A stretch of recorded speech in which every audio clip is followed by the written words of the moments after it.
Do you remember the department stores that once defined family shopping? In this video, we'll explore 20 iconic stores, their fascinating histories, and why they disappeared. Which store do you miss most? Let's start with one of the most famous and beloved stores in retail history, Woolworth's. It wasn't just a store, it was a cornerstone of American life. Founded in 1879, Woolworth's introduced the revolutionary five-and-dime concept, where almost anything could be bought for just a few cents. From school supplies to pet parakeets, it truly had it all. Its iconic lunch counters were more than just a place to grab a grilled cheese and soda for under $1. They became gathering spots for families and friends. During the holidays, Woolworth's transformed into a winter wonderland, famously selling the first string of electric Christmas tree lights in the 1920s. At its peak, Woolworth's operated over 2,000 stores worldwide, making it a pioneer in middle-class accessibility. But it wasn't just about shopping. Woolworth's played a role in history, becoming a focal point of the 1960 Greensboro sit-ins, which sparked a nationwide civil rights movement. By the 1980s, Woolworth's struggled to keep up with big-box retailers like Walmart, and the chain ultimately closed in 1997. For millions, Woolworth's remains a nostalgic memory of simpler times. Montgomery Ward was the 19th century Amazon, revolutionizing retail with its first mail-order catalog in 1872. This catalog, offering over 10,000 items, from farm tools to winter coats, transformed shopping for rural families who had little access to big city stores. Dubbed the Wish Book, it became a lifeline for isolated communities, making everything from stoves to holiday gifts just a mail order away. By the early 1900s, Montgomery Ward expanded into physical stores across America, seamlessly blending catalog convenience with in-person shopping. The company supported farmers during the Great Depression with affordable equipment and played a crucial role in World War II, supplying the government with essential goods. Despite its groundbreaking innovations, Montgomery Ward struggled in the 1980s. Competitors like Sears took the lead in catalog sales, and the rise of shopping malls reshaped consumer habits. Failing to adapt to the changing retail landscape, the company closed its doors in 2001 after 128 years. Montgomery Ward remains a symbol of retail innovation, bringing America closer together. Ames brought affordability and convenience to small-town America, becoming a lifeline for communities often overlooked by larger retailers. Founded in 1958 in Massachusetts, Ames catered to budget-conscious families, offering a wide range of products, from clothing and electronics to toys and home goods. It was especially popular for back-to-school shopping, with its aisles packed with essentials for families looking to save money.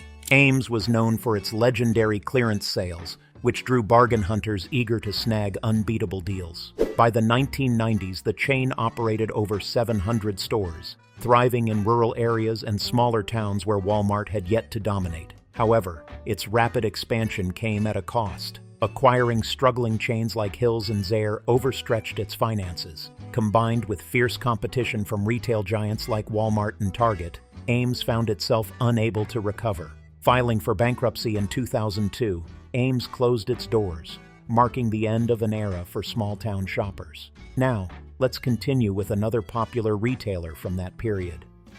If you remember watching a Thanksgiving Day parade as a child, you might be thinking of Gimbels.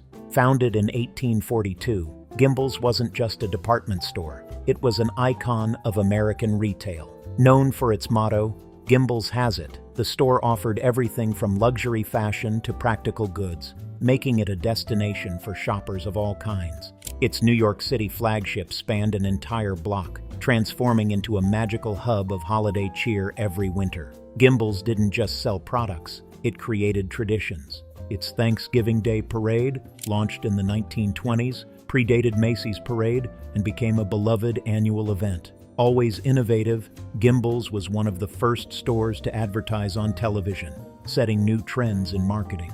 However, its fierce rivalry with Macy's coined the famous phrase, "Does Macy's tell Gimbels?" The 1970s brought challenges as malls and discount retailers rose in popularity.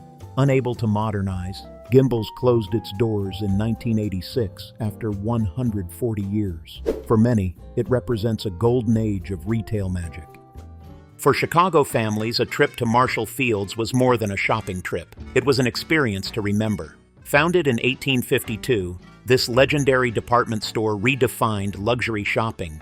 Its flagship on State Street felt more like a palace, with stunning architecture, elegant window displays, and the famous Tiffany glass ceiling. Marshall Fields was a destination, especially during the holidays, when families flocked to see the Walnut Room's grand Christmas tree. Marshall Fields was also a trailblazer. It coined the phrase, "The customer is always right," revolutionizing customer service. It introduced in-store restaurants, bridal registries, and modern department store layouts, making shopping both luxurious and convenient. These innovations cemented its reputation as a retail pioneer. However, the 1990s brought ownership changes that diluted its identity. Macy's rebranded Marshall Fields in 2005, sparking outrage among loyal customers. By 2006, the iconic name was gone, leaving a void in Chicago's retail history. Even today, it remains a symbol of sophistication and innovation. Hills was a cherished part of family life in the Midwest and Northeast. Founded in 1957, it was known for offering affordable, high-quality products that appealed to a broad range of shoppers.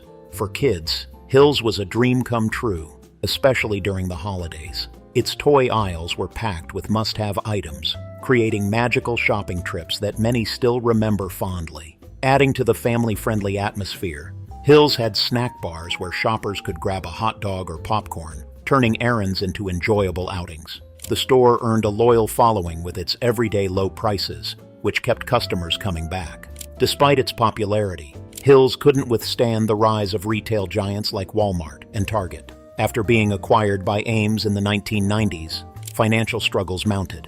By the early 2000s, Hills had vanished, leaving behind warm memories of toy hunts and budget-friendly shopping.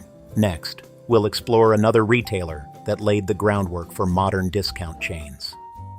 Zayre, founded in 1956, quickly became a staple for budget-conscious families during the 1960s and 70s. Known for its straightforward, no-frills approach, Zayre offered a wide variety of affordable products, including clothing, toys, and household essentials. Its clearance sections were especially popular, giving shoppers the thrill of hunting for incredible bargains. Families across the Midwest and East Coast relied on Zayre's low prices, which kept them coming back for everyday needs. The chain expanded rapidly, opening hundreds of stores and establishing itself as a leader in the discount retail market. However, Zayre began to falter in the 1980s as consumer preferences shifted. Its outdated store designs and limited modernization made it less competitive against emerging giants like Walmart and Target. By the late 1980s, Zayre sold its stores to Ames and refocused its efforts on TJX companies,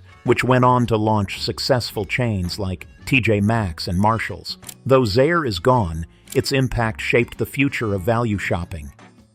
G.C. Murphy, founded in 1906, was a beloved part of small-town America. Known as the 5 and 10, it was a smaller competitor to Woolworth's, offering an extensive range of affordable goods. From household essentials to candy counters that brought joy to countless children, Murphy's had something for everyone.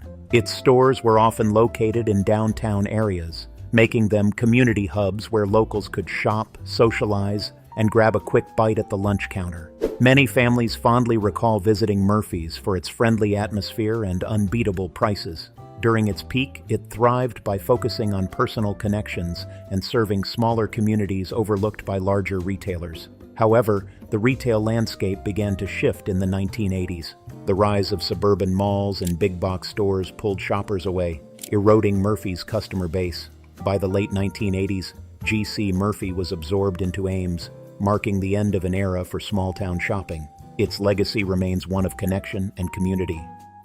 Bamberger's, established in 1893, was a New Jersey treasure that became synonymous with quality and community. Its flagship store in Newark was a striking architectural marvel, featuring grand displays that drew shoppers from across the region.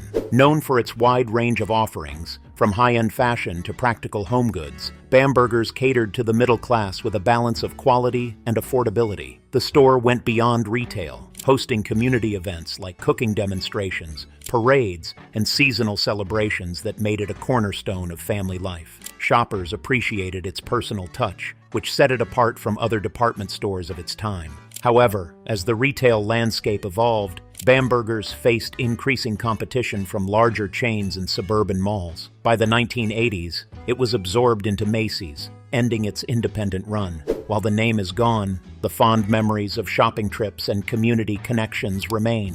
Now, let's continue with another popular store from that period.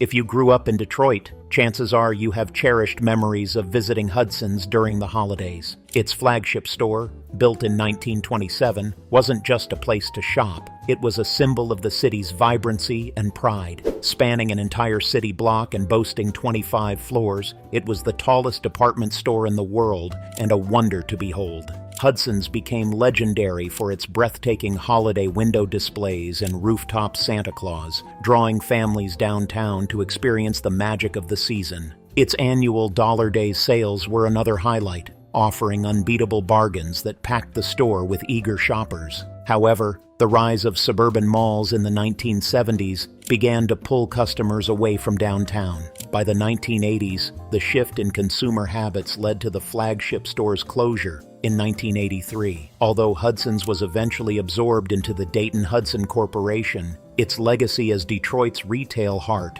remains unforgettable. Now let's explore another iconic department store.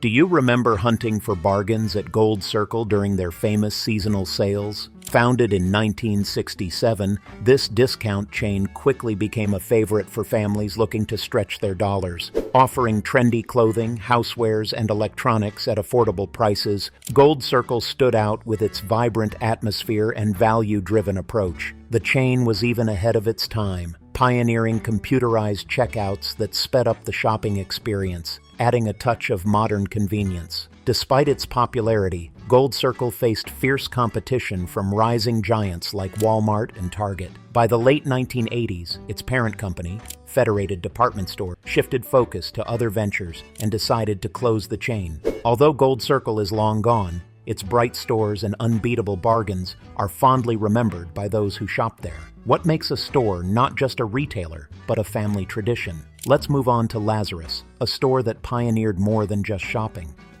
Have you ever visited a store that felt more like a community hub than a retail space? Lazarus, founded in 1851, was a trailblazer in the Midwest. Known for its customer-first philosophy, it introduced modern retail practices like air conditioning and escalators, enhancing the shopping experience. Its Columbus, Ohio flagship became a family favorite, especially during the holidays, thanks to its enchanting window displays that brought joy to children and adults alike. Lazarus revolutionized retail with policies like the first-ever money-back guarantee, setting new standards for customer satisfaction. It wasn't just about selling goods, it was about building trust and creating lasting traditions. However, the 1990s brought a wave of corporate mergers that consolidated regional brands into national ones. By 2005, Lazarus was absorbed into Macy's, and its name disappeared. How does a store balance innovation with tradition? Let's head south to Rich's, a store that mastered this balance for generations.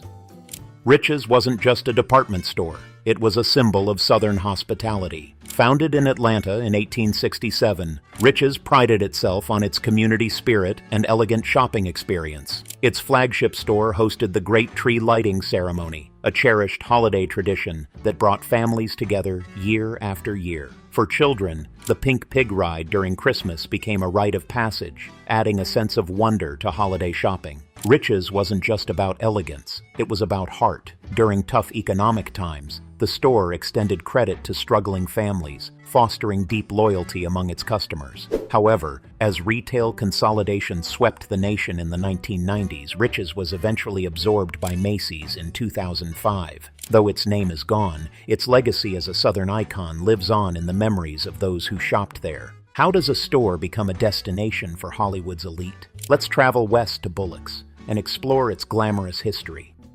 Imagine stepping into a department store where Hollywood's biggest stars shopped. That was Bullock's. Founded in 1907, it redefined luxury shopping on the West Coast. Its flagship store in Los Angeles was a blend of style and sophistication, featuring grand displays and impeccable customer service. Bullock's Wilshire, an Art Deco masterpiece, catered to the elite, offering valet parking, exclusive salons, and elegant tea rooms that turned shopping into an event. Bullock's was known for its high-end fashion, attracting icons like Greta Garbo and Clark Gable. Yet even this level of prestige couldn't protect it from the changing retail landscape. By the 1980s, corporate consolidations and shifting consumer habits led to its acquisition by Federated Department Stores. The Bullock's name disappeared by the mid-1990s, marking the end of an era. What does it take for a department store to remain timeless? For many in California's smaller towns, Gottschalks was more than just a department store. It was part of the community. Founded in 1904 by Emil Gottschalk, this family-owned business provided quality goods and personalized service to areas often overlooked by larger retailers. Known for its focus on local needs, Gottschalks was a trusted destination for clothing, home goods, and special occasion shopping. Its commitment to small-town values earned it a loyal customer base, making it a beloved fixture for generations. However, Gottschalks faced increasing challenges as retail giants like Target and Macy's expanded aggressively. Its smaller scale made it difficult to compete on price and selection, and the rise of e-commerce further eroded its market share. Despite its loyal customer base, Gottschalks couldn't sustain itself. By 2009, the company filed for bankruptcy, bringing an end to over a century of serving California communities. While the store is gone, it remains a nostalgic memory for many who appreciated its personal touch and quality offerings. Bonton, founded in 1898 in York, Pennsylvania, was a regional favorite in the Midwest and Northeast. Known for its reliable selection of clothing, home goods, and accessories, it struck a balance between affordability and quality. One of its most unique features was the semi-annual Goodwill sale, where customers could donate old clothing in exchange for discounts. This combination of shopping and charity became a signature event, reinforcing its community-centered image and values. Bonton's personal touch and frequent sales made it a staple for families seeking value. However, the rise of big-box stores and the convenience of online shopping presented challenges. Mounting debt and slow modernization efforts weakened the chain, and by 2018, it declared bankruptcy and closed all its stores. For many shoppers, Bonton's closure marked the end of an era, especially in smaller cities where it had been a trusted name for decades and a key part of local life. Now, let's move to New England to explore the beloved Steigers. In New England, Steiger's was synonymous with charm and quality. Founded in 1896 in Holyoke, Massachusetts, this regional department store carved out a niche with its smaller size and personalized service. Steiger's was known for its curated selection of fashion, home goods, and gifts, offering shoppers an intimate experience that contrasted with the impersonal feel of larger chains. Many customers fondly recall its elegant window displays, particularly during the holidays, when Steiger's brought festive cheer to local communities. The store's downtown locations made it a convenient and welcoming place for shoppers. However, as retail trends shifted in the late 20th century, Steiger's struggled to compete with national chains and suburban malls. Its inability to modernize and expand sealed its fate. By the 1990s, the chain was sold, and its name gradually disappeared from the retail landscape. Though it's long gone, Steiger's remains a nostalgic part of New England's retail history, remembered fondly for its commitment to local communities and personal service.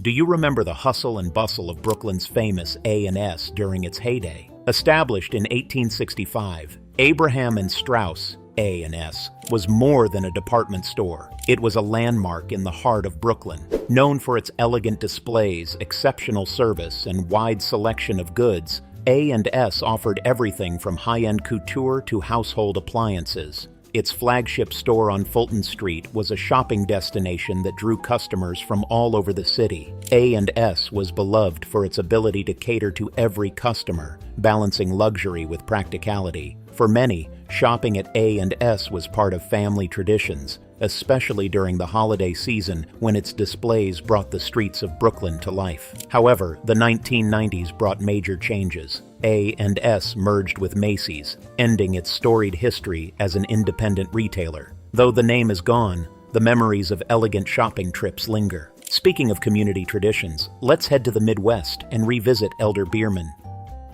Do you remember the excitement of Elder-Beerman's holiday sales, when ads marked the official start of the season across the Midwest? Founded in 1883 in Dayton, Ohio, Elder-Beerman wasn't just a department store. It was a part of the community. Offering affordable fashion, home goods, and personalized service, it became a favorite for families. Whether shopping for back-to-school essentials, holiday gifts, or a special outfit for an important occasion, Elder-Beerman was a trusted destination. The store's connection to the community was a cornerstone of its appeal. It hosted events, supported local causes, and provided a welcoming atmosphere in smaller cities and towns. Elder-Beerman offered stylish yet budget-friendly options, earning a loyal customer base. However, the rise of online shopping and competition from big-box retailers made survival difficult. Mounting financial struggles eventually forced the chain to file for bankruptcy in 2018, closing its doors after over a century. Now, let's journey to New York City for a taste of Bonwit Teller's elegance and luxury.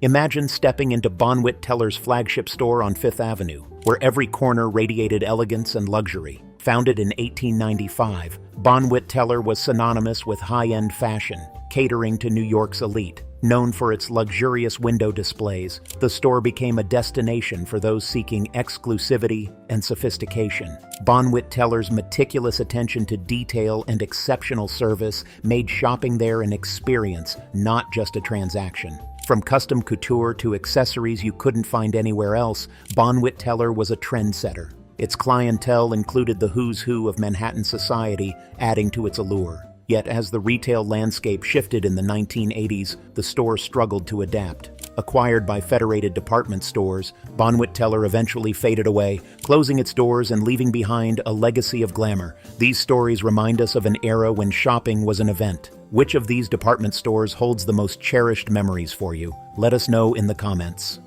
Do you remember the magic of holiday shopping at Jordan Marsh? Founded in 1851 in Boston, Jordan Marsh was the first department store in New England and a pioneer in creating an unforgettable shopping experience. Its famous Enchanted Village holiday displays brought countless families into the store during the winter season. Known for its high-quality goods, Jordan Marsh offered everything from fashion to home furnishings, catering to the needs of New England's middle class. The store's blueberry muffins, sold in its flagship cafe, became a legend of their own, with customers flocking to enjoy the treat as part of their shopping trip. However, like many regional department stores, Jordan Marsh faced challenges in the 1980s and 1990s as national chains expanded. By 1996, Jordan Marsh was rebranded as Macy's, bringing an end to its storied history. What made Jordan Marsh special was its ability to combine shopping with tradition, a hallmark of classic department stores. Do you remember shopping at Hecht's for back-to-school deals or holiday gifts? Founded in 1857 in Baltimore, Hecht's grew into a prominent department store chain with locations across the Mid-Atlantic. Known for its wide range of products, from fashionable clothing to home goods, Hecht's prided itself on offering quality at accessible prices. The store was a fixture in many communities, hosting annual sales events that families eagerly anticipated. Hecht's flagship stores in Washington, D.C. became destinations for shoppers, offering stylish window displays during the holidays that rivaled national chains. However, the rise of e-commerce and retail consolidation in the 1990s took its toll. In 2005, Hecht's was acquired by Macy's, and by 2006, its name disappeared from storefronts. Though the brand is gone, its legacy lives on in the memories of families who relied on Hecht's for life's milestones and everyday needs. Do you remember the grandeur of shopping at the May Company? Founded in 1877 in Leadville, Colorado, the May Company became a retail giant with locations across the country. Known for its beautifully designed stores, the chain offered everything from clothing and accessories to high-quality furniture and home goods. May Company was a trendsetter, creating unique experiences like in-store fashion shows and elaborate holiday displays that delighted shoppers of all ages. At its height, the company owned multiple regional department stores, including famous Barr, Kaufmann's, and Filene's. Despite its success, The consolidation of the retail industry in the 1990s brought challenges. By 2005, May Company merged with Federated Department Stores, and its regional brands were converted into Macy's locations. Though the name disappeared, May Company is remembered for elevating retail to an art form, blending elegance with practicality in a way few stores could match. From Woolworths to Bonwit Teller, these stores shaped our memories and communities. Which one do you remember most fondly? Share your stories below, and don't forget to subscribe for more nostalgia.